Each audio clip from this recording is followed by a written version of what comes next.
almost out of control. Help! Help! I'm trapped! I thought these wharves were abandoned. Where did that old man come from?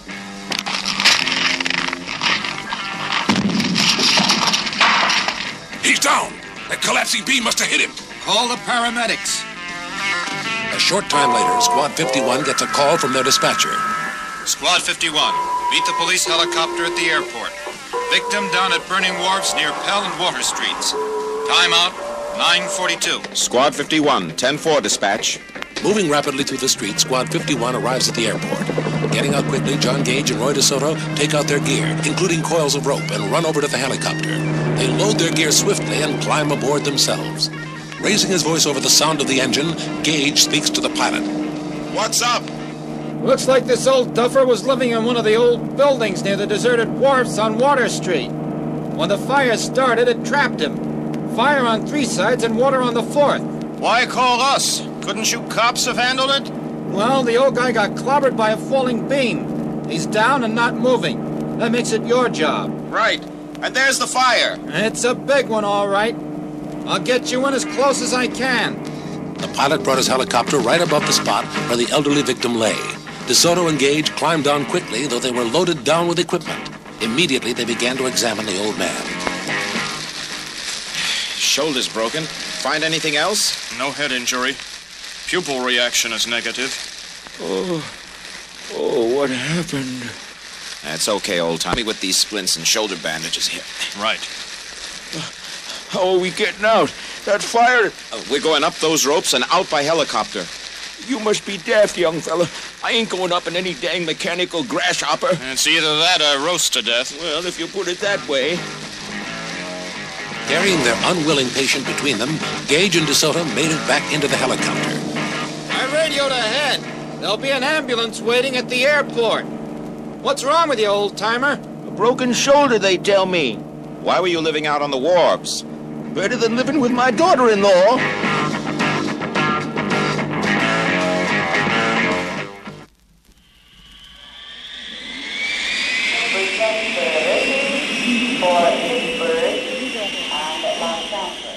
Back at the airport, Gage and DeSoto were in for a surprise. Their boss, Captain Stanley, was waiting for them, and there was someone with him.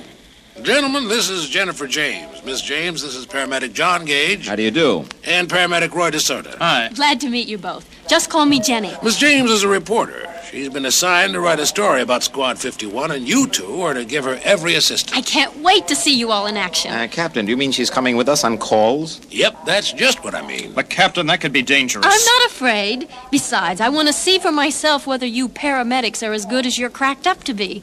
Any objections? If the captain agrees, it's okay with me. Me too.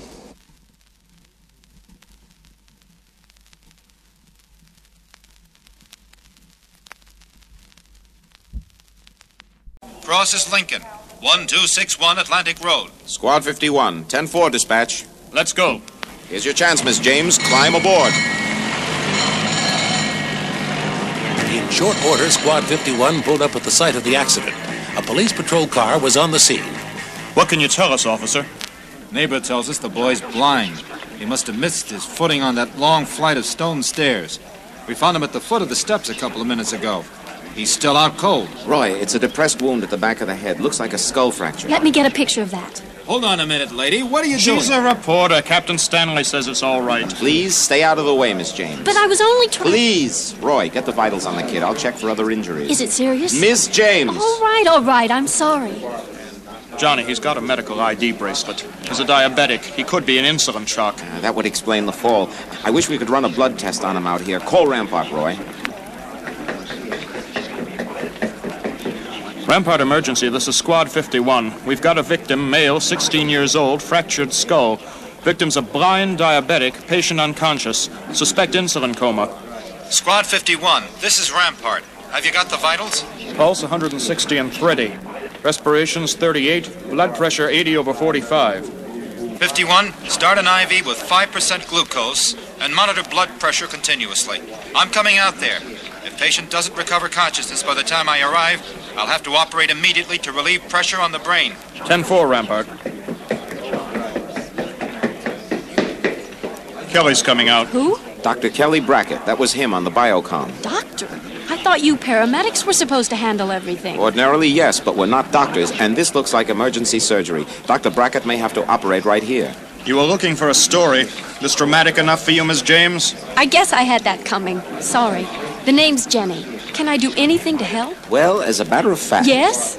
See if you can get some information about the patient. Find his relatives, that kind of thing. I'll get right on it. Why'd you do that, Johnny? We don't need that data right now. I know, but can you think of a better way to keep her out of trouble? Here's Kelly.